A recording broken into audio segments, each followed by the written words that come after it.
person couldn't do it alone, wouldn't do it alone. So the application was prepared, and it ultimately resulted in litigation involving Exxon. And the money then makes its way into Clark's financial records and his tax returns. He was paid. Paid millions of dollars for bringing about the assassination of John Kennedy. Right, and the approach he took was standard. He'd do favors, he wanted to be paid. It was a fee arrangement for him. Brown violated his probation. He's on probation until 2005 for a drunk driving conviction. The mother of Kobe Bryant's accuser may have to take the witness stand to see to those records by discussing them with others. And coming up in our next half hour, Courtney Love is back in court on drug charges. But it wasn't a judge or lawyers who got her so angry. You'll see what happened outside the courtroom that set her off.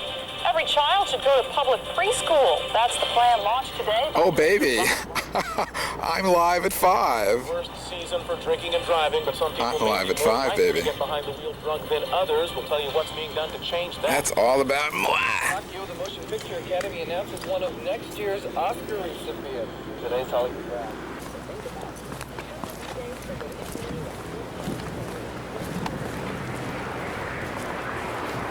Tomorrow morning. This is ABC 7 Los Angeles. Now, Mark Brown, Michelle Tusi, and Dallas Raines as Eyewitness News continues.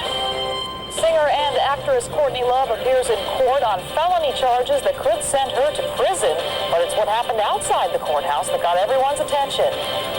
Welcome back, I'm Michelle Tusi. I'm Mark Brown. This is Eyewitness News at 4:30. Courtney Love appeared in a Beverly Hills courtroom today in connection with drug allegations she's facing. Things heated up, though, when the singer-actress walked outside the courtroom and into the confrontation. Eyewitness News reporter Giovanna Lara is live in Beverly Hills with the story. Giovanna. Mark, that's right. In October, Courtney Love was arrested twice, first in Hancock Park and later the same day in Beverly Hills, both times on drug-related charges. Today, she appeared here in Beverly Hills in a courtroom to face those charges, a preliminary hearing. But as always, she put on quite a show for the cameras inside and outside the courtroom.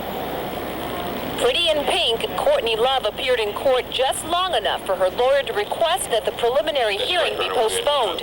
Judge Lisa Hart Cole tried explaining the details of the continuance to the singer when Love reacted rather strangely. What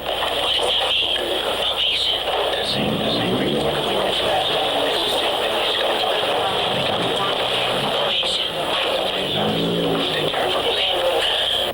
Outside the court, a media frenzy to catch up with Love was as colorful as her outfit. Courtney appeared ready to face the cameras, but before any reputable media outlets could fire a question, this man, a self-proclaimed documentarian and conspiracy theorist, Richard Lee, suggested Love, Kurt Cobain's widow, wanted her husband dead before he committed suicide. God, Richard Lee, you suck so bad.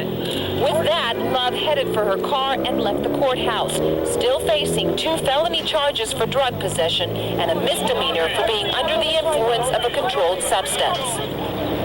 Now, the preliminary hearing is now scheduled for January 27th, and Courtney Love is expected to appear. We're live in Beverly Hills. I'm Giovanna Lotta, ABC 7 Eyewitness News. Michelle, back to you. Giovanna, thank you. It's estimated that about 50,000 LA County 4-year-olds do not attend preschool. For many, it's... Well, you got the name right. That's good. Leaders have made it their mission to provide preschools for all the children of California.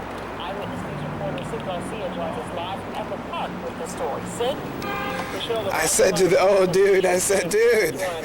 they're doing a story about me on the news. It's airing right now. Can you dig it, baby?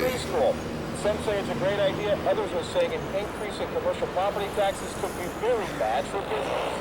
We need to have a sustainable funding stream to create a new education system that incorporates preschool. So you wonder, how does he do it? Rob Reiner wasn't pitching a movie idea, but an initiative. For the LA City Commission for Children and their families. Beyond that, this initiative to establish Famous in LA, baby. Reiner's initiative would raise commercial property taxes from 1%. All I had to do was fucking show up.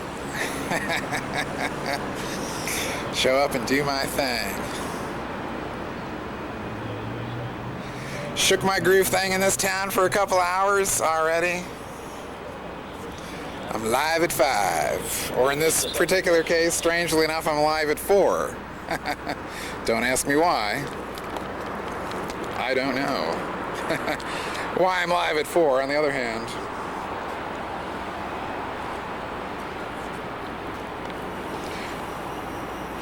I think the audio probably came through loud and clear there. They're doing a story on the news about me. It's airing right now. And I never call myself a conspiracy theorist, you know. Never do that. A documentarian? Oh, baby. It means I'm a filmmaker. David Geffen's quaking in his Malibu beach house right now. Johnny Law's come to town, Dave. Johnny Law. And we're not talking about these drug charges either.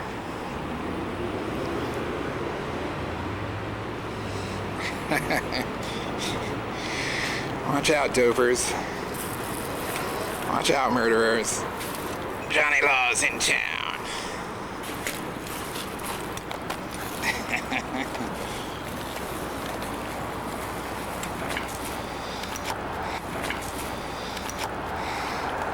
Famous in LA. Only took a few hours. Only took a few hours, and I'm the king of Mopic here too. Like a dozen waiters walking around in this joint for like 10 customers, and they got this here: come Santa Claus, blah blah Santa Claus, down down Santa Claus Lane. And it's like I'm there for like 3 or 4 minutes. The guy's not coming back. He just walked away from me, even though he had said he would play the news. And I'm like, okay, I get it. You know, you got this Santa Claus shit going on, and you're not going to turn it down. So if anything's going to happen, I'm going to see this thing. Sans audio. I said to him, I'm on TV right now, today, as of a half hour ago, for being, you know, an avant-garde filmmaker over at the Beverly Hills Courthouse. You know what I mean? The guy seemed to understand what I'm saying, but, you know, for a city that was built on fucking Mopic, these people got no respect for the auteur filmmaker. I'm an auteur, baby. I'm an auteur. And I get no respect.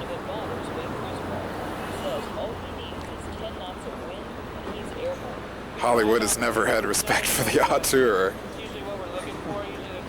And that's what I'm getting a buttload of right now. And this auteur isn't really even sure that this is recording properly on the Mopic device in my hand. But 4 was all over this situation today.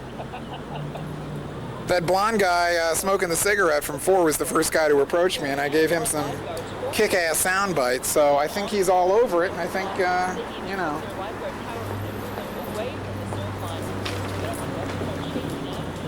So you know how far the Beverly Center is? Beverly Center? I'm not sure exactly where it is. I think it's over there, yeah. Well, anyway, I'm going to be walking and talking and trying to make my way over to the Beverly Center because, you know. Lawyers for Kobe Bryant are trying another way to get for another hearing. Singer and actress Courtney Love appeared in a Beverly Hills court today on felony drug allegations. Love was arrested last October on charges she illegally possessed prescription painkillers.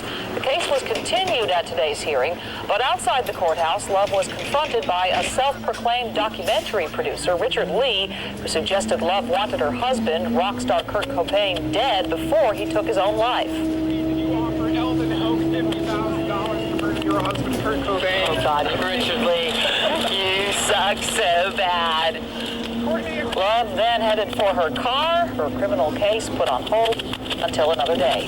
Millions of Californians are being asked not to go to school, work, or stores across. As anybody in LA who's concerned with this scene knows all about it by now, including, of course, the coppers. And so it was the coppers that were laying in wait for me at 8 o'clock in the morning, you know. And they were just as obnoxious and just as well briefed on who to harass and why to harass him when I came in on December 12th.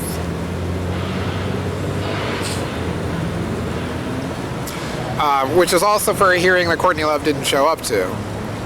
But up until like, you know, shortly after 10 o'clock this morning, I was being told by the PIO office that, oh, you're approved for pool and there's no problem at all, and if some of those deputies are giving you a hard time, don't worry about that. And they were really giving me a hard time, and the guy told me at the PIO office, I just spoke to the judge within the last hour and there's no problem, you're approved for the pool and all that. And I should explain that I got zero sleep last night. After the local news was over around 6:30 or so, I crashed for about 2 hours. And then, you know, woke up at like 8:30 and as it turns out, could not get back to sleep, you know, up until now, right here now.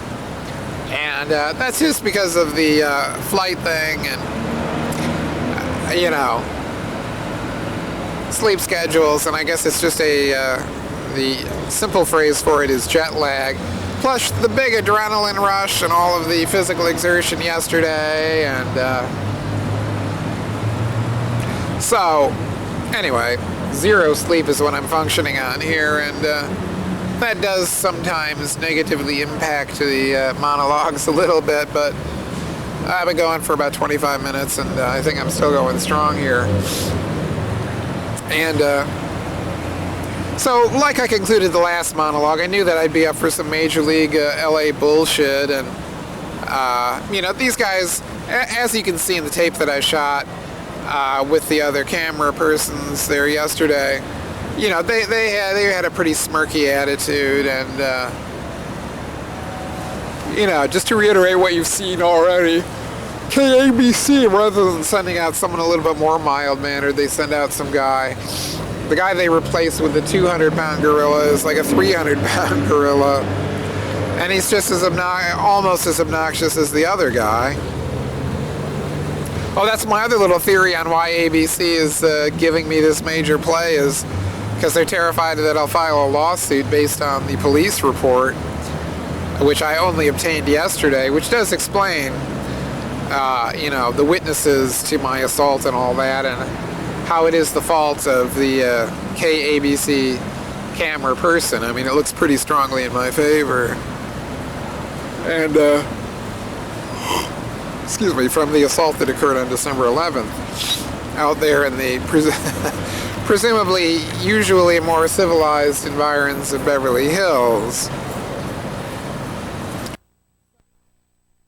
Means that the court's a little bit bugged that she's screwing around again. I mean, they're issuing a bench warrant because she didn't appear, and she's got this vague complaint about security issues. Gee, I wish they had fleshed that out a little bit. I wish the judge had asked her, what the hell is that supposed to mean? You got like 15 cops out there surrounding the entrance to the fortified resting place for your 4,000-pound armored vehicle, Courtney. What exactly are the security issues? Howard Stern gun comment. I've noticed it's very dramatically different from the last time. Last time there was a Beverly Hills cop SUV, there was a Beverly Hills motorcycle cop at each end of the driveway, and there were a whole bunch of sheriff deputies and a whole bunch of Beverly Hills cops. I would say more than 10 in number right in this immediate area. And today there are none. So in other words, it's rather compelling that whatever claim she made about some guy out there with a gun was articulated to Beverly Hills PD and the deputies in the courthouse, because there are now an infinite number more, or which should we say, an infinite number fewer than 10 deputies. That is to say, 0 deputies, 0 Beverly Hills cops. Last time it was like 10 or 12. So it's as if this complaint about a gun that she made to Howard Stern was not merely voiced to shock jock Howard Stern last Thursday. It was also articulated to Beverly Hills PD and the deputies of the county of Los Angeles. And that's why they were obligated to be out here en masse protecting Courtney Love. Wow. I mean, I wondered if there was something else going on, but apparently that was it. That's all. Those deputies were out here to protect her life from the armed assailants, whoever that might have been. Gee, who in this crowd would she want to be making that kind of an accusation against? And it's in print. It's on MTV. MTV News in an article by Jennifer Vineyard, their apparent Courtney Love specialist. Pitch and wheel.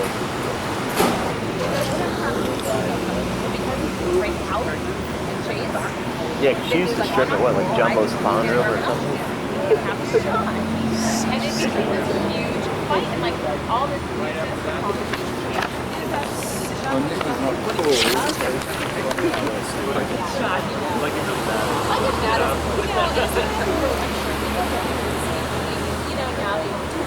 MTV News, February 13th, 2004. MTV News, February 13th, 2004, quoting Courtney Love on why she missed her last court date. Security concerns. Quote, "That judge is cool," she said. "He knew there was a guy down there with a gun. It's cool." He wasn't going to arrest me. He knows I was going to be there. There was a guy down there with a gun. A guy down there with a gun. That's what Courtney Love has said last Thursday on Howard Stern, as quoted in print on MTV News. A guy down here. A guy down here in front of the courthouse with a gun. That's what Courtney Love is claiming, but nobody's covering this. Listen, turn it off now, first. I never, Listen wouldn't be able to tell me to turn it off, man. Who are you? Okay, no, just if you could, like, work with us, you know what I mean? I'm giving you your story. A guy with a gun stalking her outside of the courthouse. You want to get a coverage, okay? If you will be talking, she will stop. You know what I mean? She's the one stiffing you, man, not me. I hope you get your picture. I really do, but... We don't have nobody because of you, you know? Well, maybe, but that's because she's a felon and possibly a murderer. That's not my fault. That's the news, man. Hey, this is the news, baby. There's a guy with a gun. That's what that crazy broad said. That's not me being crazy. That's her being crazy. There's a guy with a gun. Toad, who are you shooting for? Toad TV? Oh, you. Yeah, I remember you. You know, Inside Edition did a story about the December 11th incident. Hey, are you... So in other words, man, I'm paying your mortgage, you know? Are you, Toad TV? TT? I don't know what that is, man. That's you. But I remember you. Dude, You're the guy who was asking me, hey, are you on your meds today? Blah, you know. that's right. You guys did a story on me. You guys did a story on me, you dummy. Did you take your meds? They did a story on me. You know? They did like 4 minutes on a nationally syndicated tabloid show on my incident with her, and now the guy's insulting me. You know, what a bunch of pussies.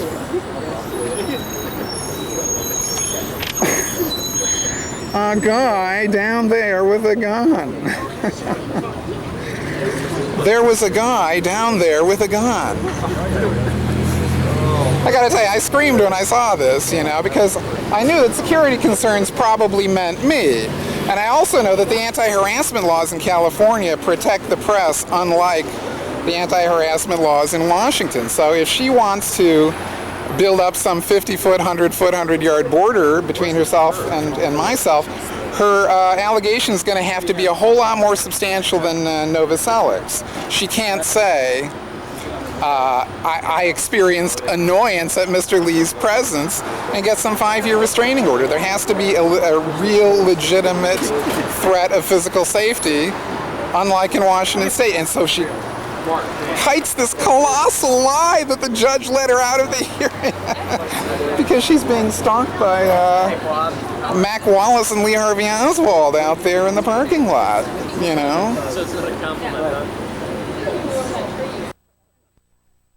Here, a bench warrant having previously been issued and held till today's date. Your client was due to appear on February 11th. A warrant was held till today's date. Where was your client? She was in communication with her lawyers, and this was worked out with Judge Fox, where she showed up today, the warrant would go away. She was willing to come last Tuesday. There were some issues of safety and security. We went in chambers with Judge Fox. All right, then the... Thank you very much. Thank you very much, Art. Thank you. Okay, we'll take a 5-minute recess.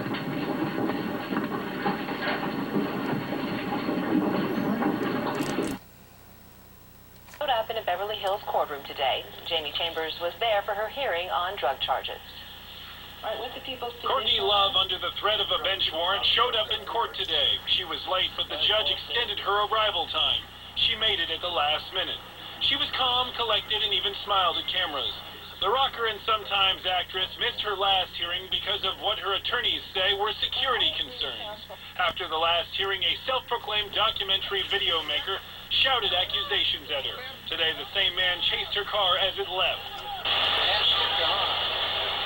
There's your celebrity, folks. Last week, attorney Ross Nabatoff gave this explanation. She was willing to come last Tuesday. There were some issues of safety and security. We went in chambers with Judge Fox. All right. Insiders tell CJ the security issues center around a, quote, documentary producer who has shown up consistently at her court dates, accusing her of killing her late husband, the rock legend Kurt Cobain. This is what happened at one of the previous court hearings. In 1993, did you offer Elvin Hoax $50,000 to murder your husband, Kurt Cobain? Oh, God, seriously. You suck so bad. I'm gonna get rid of that guy. No, yes,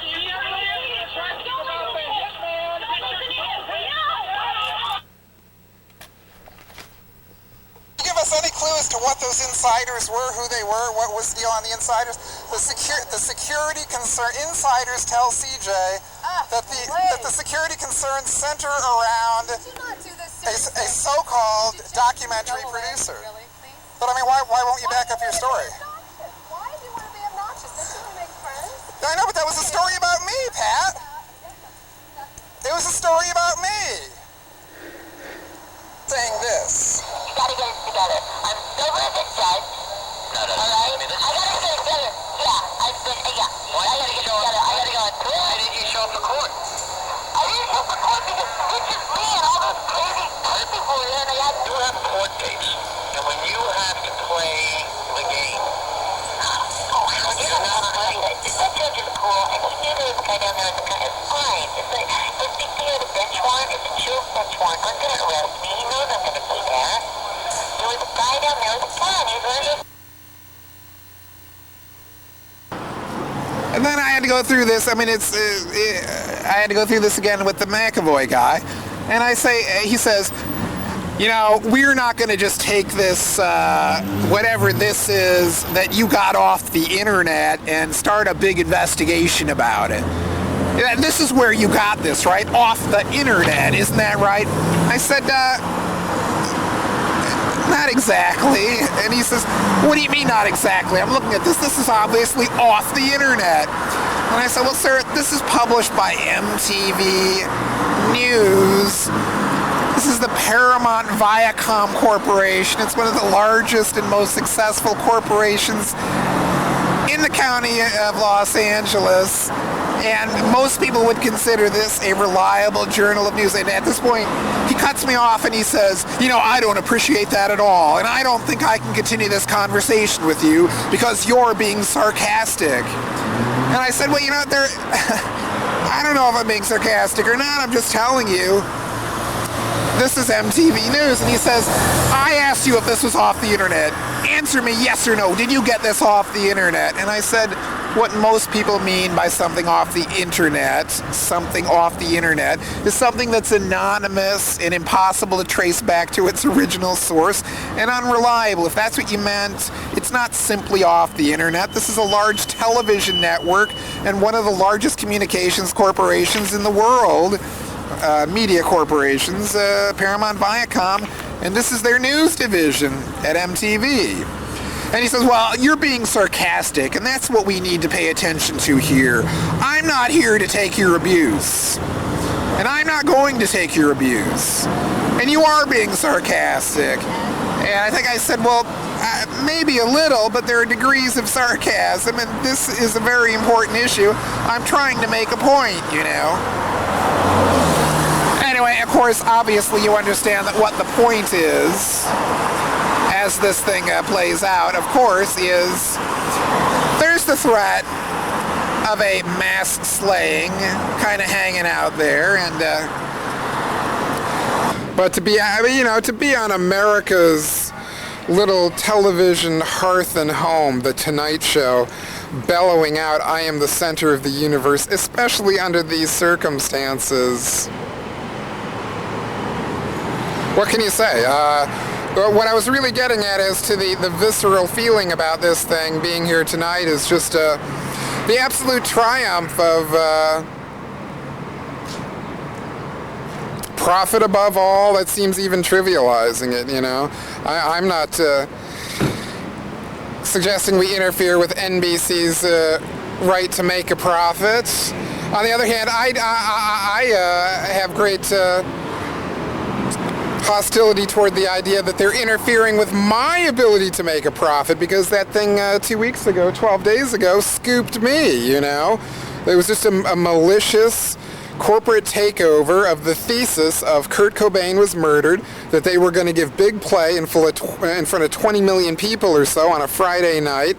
And then what's the total impact of discussing the Kurt Cobain Was Murdered thesis with those two fucking idiotic stooges from Toronto?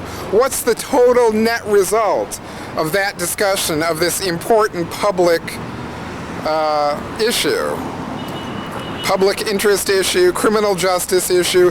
What is the net result? The net result is that not only is the public presumed to have a short memory span, but the fucking network itself. These assholes booked her in. I don't know when the booking occurred. It would be interesting to research that, but I mean, these bookings usually, I think, occur between 30 days in advance and 2 weeks in advance. And nothing about all of these questions being raised about her possible complicity in her husband's murder gave anyone any pause here at NBC. And, this is not just something I'm bringing up to remind you of the logic of the situation. I'm just saying, maybe here tonight this was a rather historic moment when, if you ever believe that anything changed in terms of this country becoming unified or anything else because of 9/11, or the fact that a third of us are going to be voting on machines that have no backup in the next presidential election campaign, in whatever way you want to perceive this was really a sundering of the trust between the public and the TV networks, including ABC/NBC, which did a biography only a few days ago. On Monday, the biography of Courtney Love, which raised these questions, and then had Jim DeRogatis of the Chicago Sun-Times saying, I think that anyone propagating those sorts of questions is evil. Well, guess what, Jim DeRogatis of the Chicago Sun-Times? I was interviewing Mike Royko in the very same newsroom you work at, when you were looking down at your groin, marveling at your new pube hairs. So, your opinion doesn't necessarily count for that much, Jim DeRogatis. And if Royko were alive, I think he'd agree. Isn't that funny how that works? It's not that You're there's a little one lone punk, psychopath in the you crowd. know who did it. The Go whole- do something about it. The whole crowd Go is do something about it, psychopathic. tough guy. He just threw change at your There are head. dozens and dozens Do of you people not get here that? You just got punked acting in front of all these in a people. profoundly antisocial manner. What does that tell you? Antisocial, man. MTV. That's the pot call. Back and ignore the shit out of this guy. And look, everyone has surrounded me because they have absolutely nothing better to do but persecute the guy who's acting like an individual. A huge crowd, they all want to stand This one that around. acts like an Let's individual. get him! Acting like Kill a the fucking nigger, kill the Jew, kill the hippie, kill the faggot. Let's all surround him and Did you just get call him. yourself a faggot? Let's Did get anybody say him! that? Let's get him! It'll all be on MTV, man! Let's get this guy! Let's get him! I'd like to apologize on behalf of Dick. Don't bend over, don't drop a pen. Yeah. Is a friend of yours? No. Okay. No. By the way, you shouldn't be encouraging the youth of America to smoke cigarettes, Mr. MTV. It's disgusting. I'm lighting a candle. You know, MTV is one of the few I'm lighting a candle. Well, I saw you smoking earlier in the day, and your network shows a lot of people using drugs on the air, including cigarettes. Do you ever turn it off? Your network often shows the youth heroes of America sucking butts on TV, you know, which you can't see typically on any other channel. England wishes you a Merry You guys are the drug pushers. Excuse me. You guys are the greatest drug pushers what? in North America at MTV. Shut the And if fuck you up! deny it, you're lying. You know what? I'm trying to have a moment here. Guys, you know what?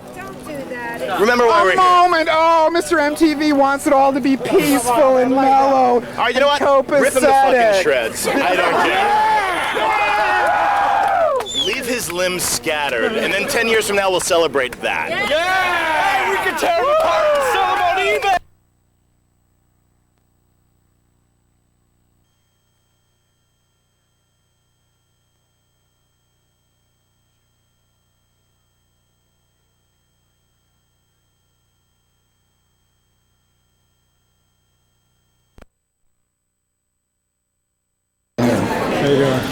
Who are you? Why are you bumping into me? Should I call a police officer? Yeah, why don't you? Help, police, help. Who are you? Are you a police personnel who's refusing to identify himself? Because that's the way I'm looking at it. Unless you're just a common thug. I'm sorry, I'm a thug. You're what? You're my thug? What does that mean? Let's come outside and talk about it. Step outside? Yeah. Real man, huh? We're gonna get How manly they get when it comes to dealing with unarmed civilians. I got a black leather jacket on, that's all you need to know. I'm your thug, he says.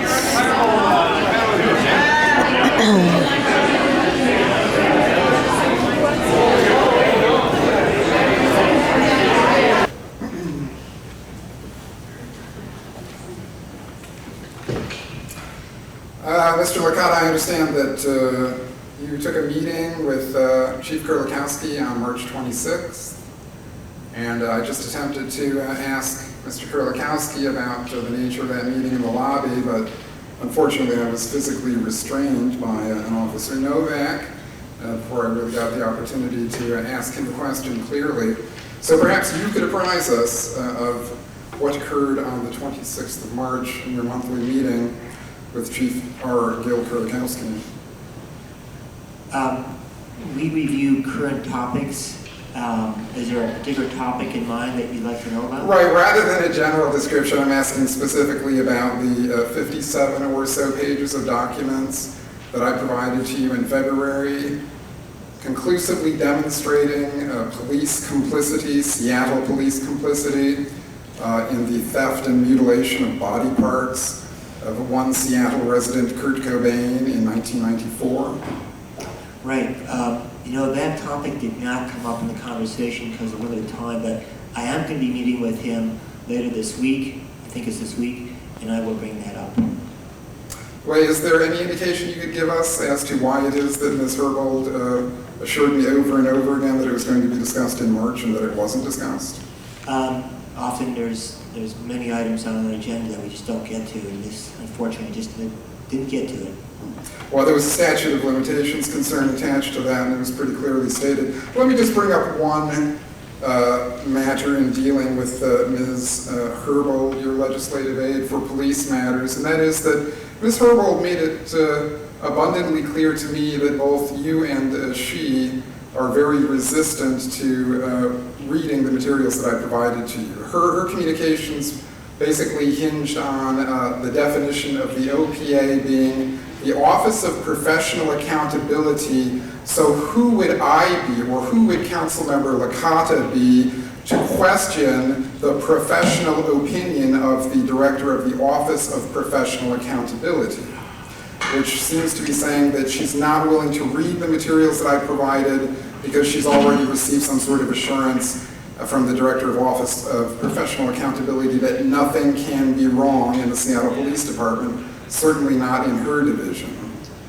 You know, Mr. Lee, I did not have that conversation with you, and I don't know what you would have said to you. I don't think she would have conveyed that information or that attitude towards you, but what I will do is I will respond in writing to you after I talk to the police chief regarding the Kurt Cobain situation.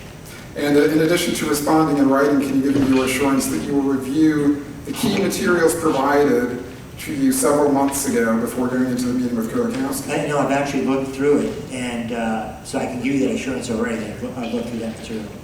So you see what I'm getting at in terms of Ms. Palka sort of resigning herself, saying, Mr. Lee, you may be right, we may be right, who knows who's right, maybe we dropped the ball on this one, what can we do? That's not really the proper attitude for the Director of OPA to have.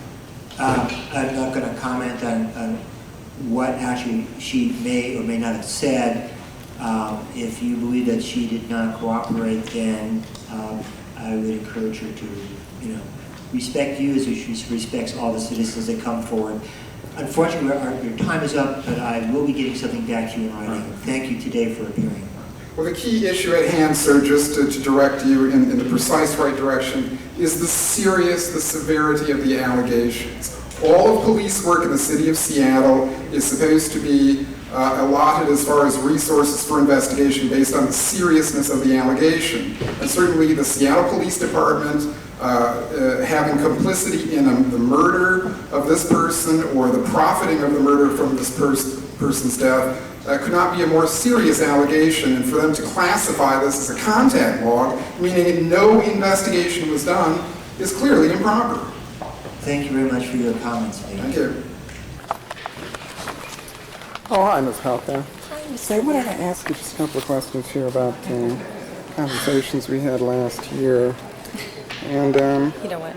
I don't have time for this right now. How would you describe Section 1.009 of the police manual? We've been over this before, Mr. Lee. We'll talk about it later.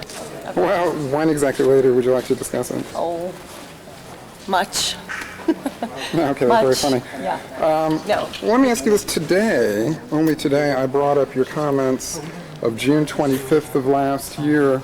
Right. When discussing the Cobain affair and the likelihood of police misconduct in that case, including You were discussing the likelihood of police misconduct. I wasn't discussing the likelihood of police misconduct. Were you discussing the possibility of police misconduct? I think I was talking with you when you brought up that subject. So you acknowledge that there's the Mr. possibility. Lee, and I what have you to said, go. and I did quote you today in council, I quoted you as saying, Mr. Lee, you may be all right and we may all be wrong.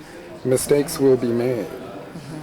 Now, do you stand by that comment that you made on June 25th last year? Absolutely. So I may be right, and OPA and all of your investigative abilities may have reached a wrong conclusion. Is that correct? The OPA did not investigate the Kurt Cobain murder or any investigation into the misconduct. We did not conduct that investigation. We didn't find that we had sufficient basis to open an investigation. Well, that's why I was asking you about Section 1.009, which is, it's hard to imagine, this is what Section 1.009 says. It says that as it is not feasible to expend equal time and energy in the investigation of all purported crimes, priority of investigation and allocation of resources must be based on the relative seriousness of each reported crime. Now, if the police, the Seattle Police Department, participated in the murder of Kurt Cobain, how could there be a more serious allegation than that? Libraries, and we love them because they are places of inclusion where everyone walks into the front door equal, where everyone has an opportunity to break down barriers, to promote understanding, to gain knowledge. Andrew Carnegie once said, "There is not such a cradle of democracy upon the earth as the free public library. This republic of letters, where neither rank, office, nor wealth receives the slightest consideration." Oh, hi, Mr. Nichols. How are you today, sir? Good morning. How are you? Welcome to your library. How are you doing? Good. Welcome to your library. Joy. Thank you very much. How are you? What is your name? Can you say hi, Mr. Mayor? This is Brady. Brady, welcome to your library. Have fun today. Joy. Good morning. How are you? Good. How are you?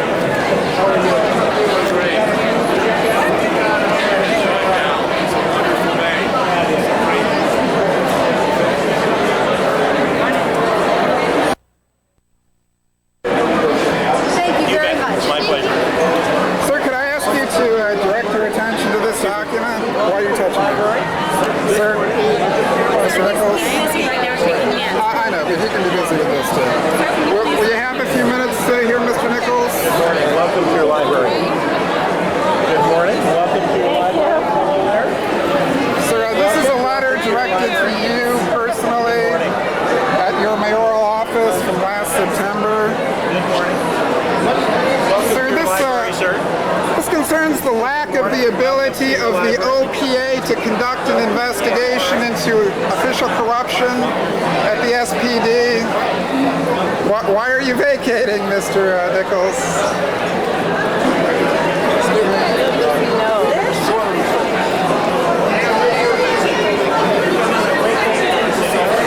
Could I ask, sir, can you direct your attention to this document that I addressed to you? Richard, today's not the day. Well, sir, when is the day? Because this document was addressed to you last September, and it concerns... Mayor, good morning, good morning. Welcome to your library. The lack of the ability of the Office of Professional Accountability to conduct a corruption investigation, sir. Your daughter does great work. We're proud of her. Real briefly, Mr. Nichols, can I ask you, are you familiar with section 1.009 of the Seattle Police Manual, sir? Hi, I just want to say I've been so fantastic. Shall I take my hat off? Sir, your foremost promise when you ran for the office of mayor... Why are you grabbing me, pal? That's because a crime. you're interfering. Why are you criminals grabbing me? Your foremost promise was to supervise... Yeah, why don't you call the police? I'll tell them how many times you and this guy assaulted me. Sir, this is a letter that I addressed to your office last September. Great. When do you think the time is for you to address these issues? Police accountability, Mr. Nichols, was the central theme of your campaign for mayor in 2001. Why are you assaulting me, Richard?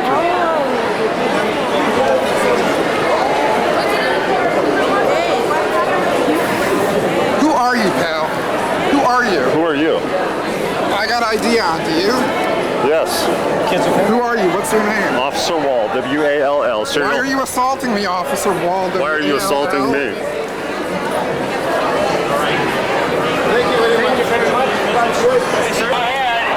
Mr. Nichols, when might you have a few minutes of time to address these issues today, sir?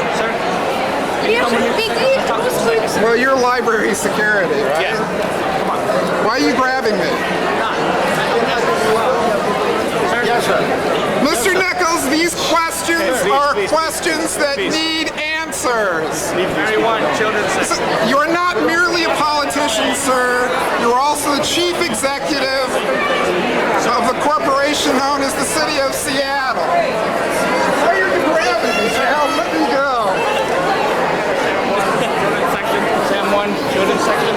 Sir, I just want to talk to you for a second. Talk to me bullshit. You're grabbing. Talk to you for a second. This is an assault. That's not an assault. Mr. Nichols, this is an assault on your behalf. What do you mean this?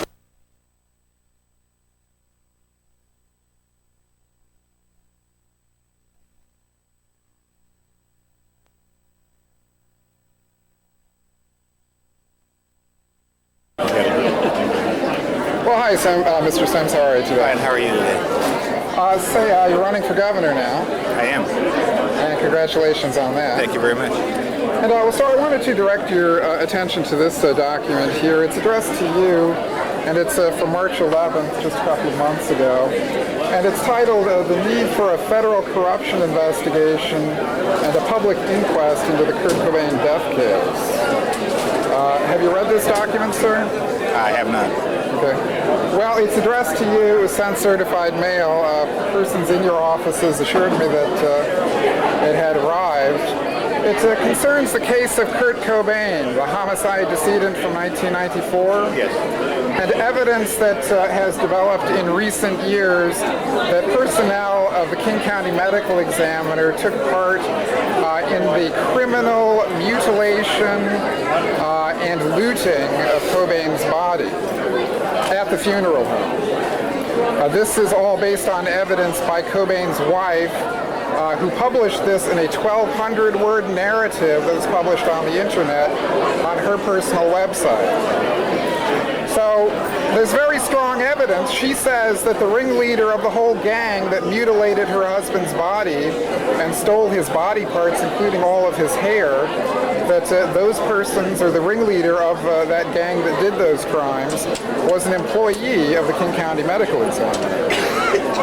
Well, if that had come to me, I'm certain that my staff would have referred it to the King County Prosecutor's Office, and I'll find out where they did that. Well, I did discuss this with someone at the King County Prosecutor's Office who said that he was familiar with the inquest procedures, highly familiar with the inquest procedures, and he said, and this was, 2 months ago, that he'd be looking into it and that he'd get back to me, but, another 60 days or so has passed and I have heard nothing about it. And let me just ask you about Section 895 of the King County Charter. As you can see, the Section 895 provides that, quote, an inquest shall be held to investigate the causes and circumstances of any death involving a member of the law enforcement agency of the county in the performance of his duties. So now, if this death occurred, whether it was... Excuse me just a second. We're going to get started. If we can So, sir, well, I don't know who you are, but I don't really appreciate your interrupting this important conversation. Why are you blocking me? Why are you assaulting me?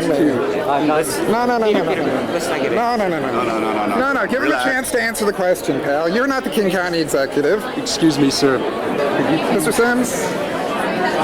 I'll have to get back to you. I have to do this introduction. Thank you very much. Okay, well, very briefly, sir.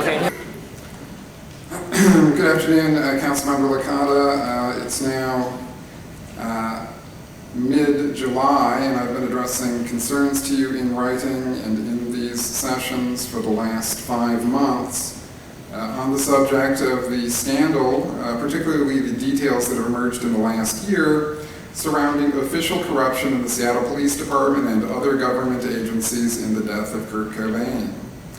And to date, what I've heard from you and your staff is that we are taking a meeting with Seattle Police Department Chief Gil Kurlikowski soon.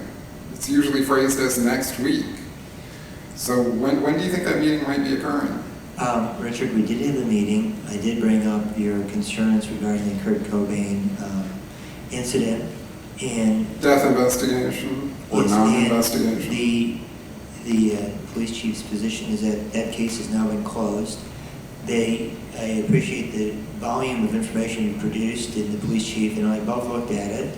I'm not an attorney. He was impressed, but there is still no evidence there to open up the case.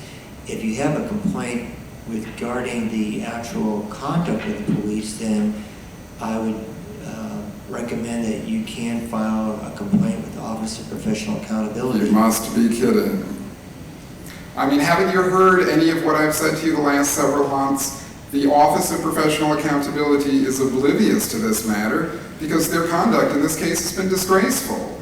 And as far as you're coming here and saying that the police chief has reviewed these materials, or did you use the phrase looked at the materials? Well, that's the first I've heard of this, because up until 1 minute ago, there's been a blanket layer of deniability that Chief Kurlikowski has ever looked at any of those materials. And now you're deferring to him as the ultimate authority on these materials. I'm not particularly confident that what you just said really signifies the police chief looking at the evidence in this case that demonstrates that there needs to be a legitimate homicide investigation and an inquest into this case. What level of confidence do you have that he actually read these materials? Well, Richard, I appreciate you speaking here this morning. Your time is up, and if you do want to pursue this, your courses of action are either to work through this. But sir, could you answer the question, what degree of confidence do you actually have that this ultimate authority to whom you're deferring all of the responsibility has actually even read the material? Because I'm telling you, up until a couple of minutes ago, there was a complete denial that he had ever seen these materials. Well, all I can say is that I've been told by the police chief that this case is closed, and I... Did he tell you that he read the materials? I do know he looked at them, and that's all I know. Looked at, sir.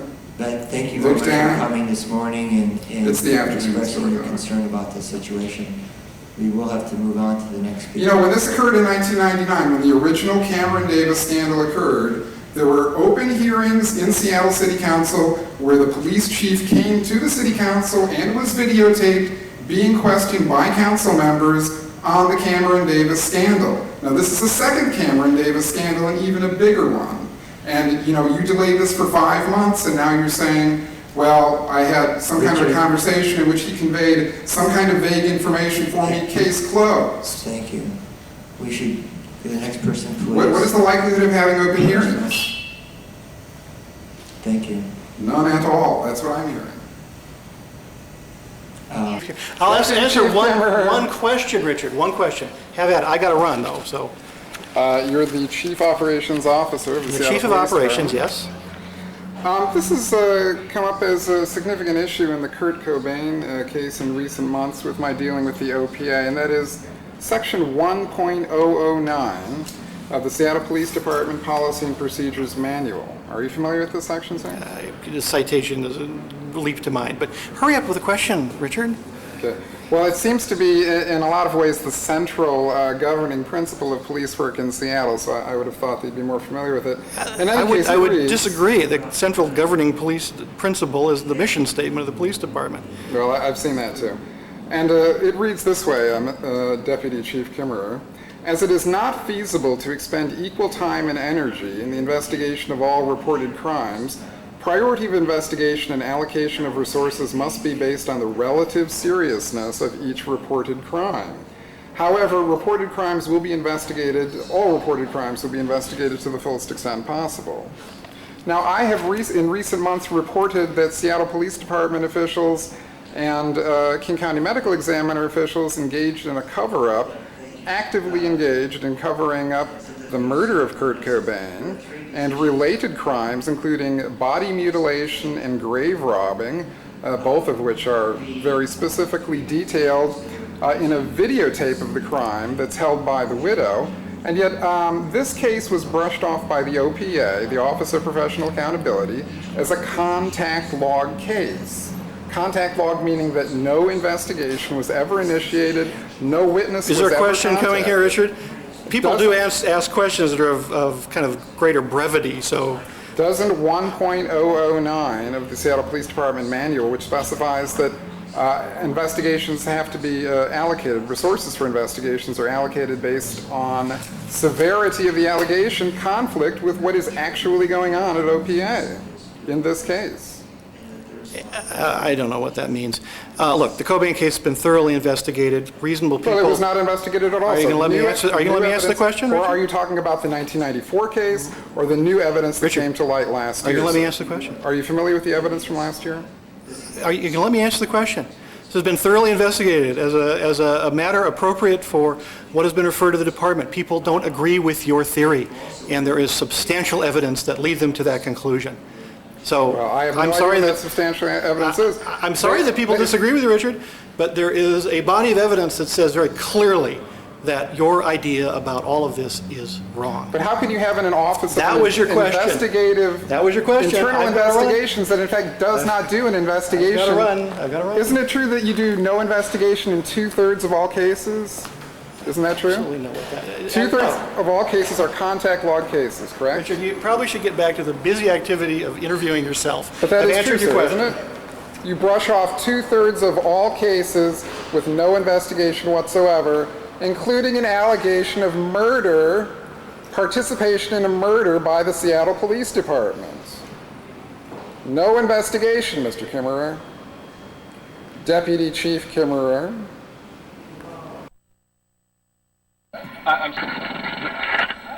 I'm sorry, what?